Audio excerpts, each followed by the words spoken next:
Hello viewers, আসসালামু আলাইকুম। সবাইকে হ্যাপি কুকিং জোন থেকে নতুন আরেকটি রেসিপি দেখার স্বাগতম জানাচ্ছি। আমার আজকের রেসিপিটি হলো তালের ক্ষীর। মজাদার এই তালের ক্ষীরটা আমি আজকে বাসায় তৈরি করলাম, তাই ভাবলাম আমার দর্শকদের সাথে আমি শেয়ার করি। আমরা তো সকলেই তাল দিয়ে কত রকমের খাওয়ার জিনিস তৈরি করে থাকি, কেউ পিঠা, কেউ পায়েস। তবে আজকে আমি তালের ক্ষীর তৈরি করব। আশা করি আমার আজকের রেসিপিটা আপনাদের থেকে একটু হলেও ভালো লাগবে। এই দিকে ক্ষীরটা তৈরি করার জন্য আমি আগে থেকে চুলায় দুধটা বসিয়ে দিলাম। এখানে আমি খাঁটি গরুর দুধ নিলাম 1.5 লিটার।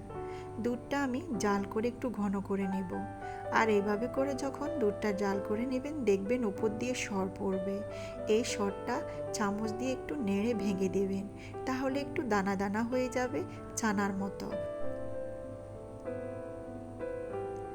গরুর দুধটা যত বেশি ঘন হয়ে আসবে, ততই বেশি করে উপর দিয়ে এভাবে সর পড়বে।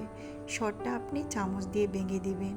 বারবার করে ছানাটা এভাবে ভেঙে গুঁড়ো করে দিলে পরে ক্ষীরটা খেতে খুবই মজা লাগবে। দাঁতের নিচে যখন এই ছানাটা পড়বে, ক্ষীরের মজা আরও বেড়ে যাবে।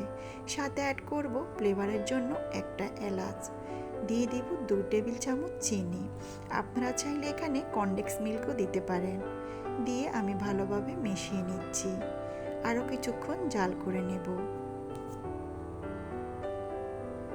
তারপরে এর সাথে আমি অ্যাড করব তাল।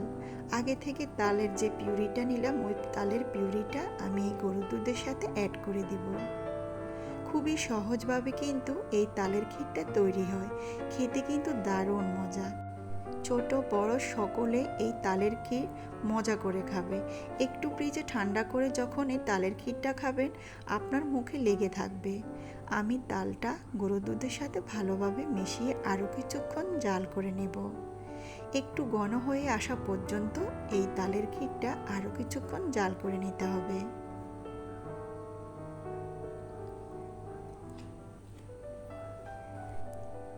যখন দেখবেন তাল এবং দুধের মিশ্রণটা একসাথে হয়ে ভালোভাবে জাল হচ্ছে, তখনই এর সাথে অ্যাড করব নারিকেলের গুঁড়ো।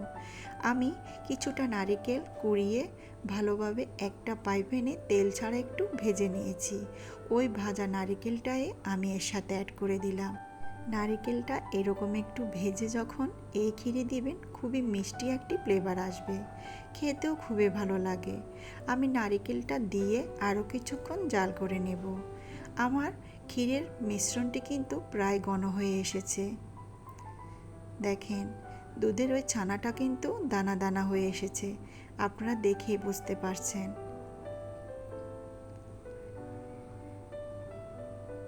যখন দেখবেন এরকম ঘন হয়ে এসেছে, তখন চুলার আগুনটা কিন্তু বন্ধ করে দিবেন। বন্ধ করে একটু ঠান্ডা করে একটা বাটিতে নিয়ে নর্মাল ফ্রিজে কিছুক্ষণ রেখে দিবেন, তাহলে দেখবেন এই ক্ষীরের আসল টেস্ট। আমি একটা বাটিতে ঢেলে নিচ্ছি।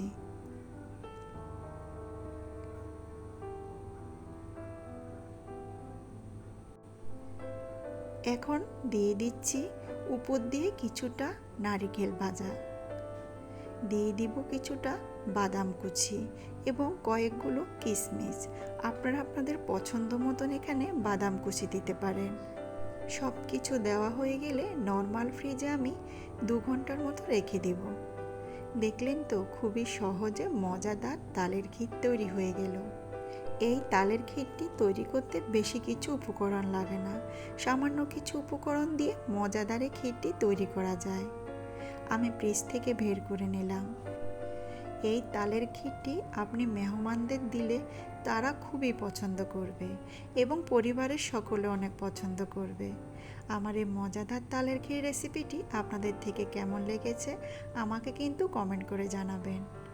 আমার চ্যানেলটি সাবস্ক্রাইব করবেন, আমার ফেসবুক পেজটা ফলো করবেন, আর এই মজার তালের ক্ষীর রেসিপিটি আপনার বন্ধুদের সাথে শেয়ার করবেন।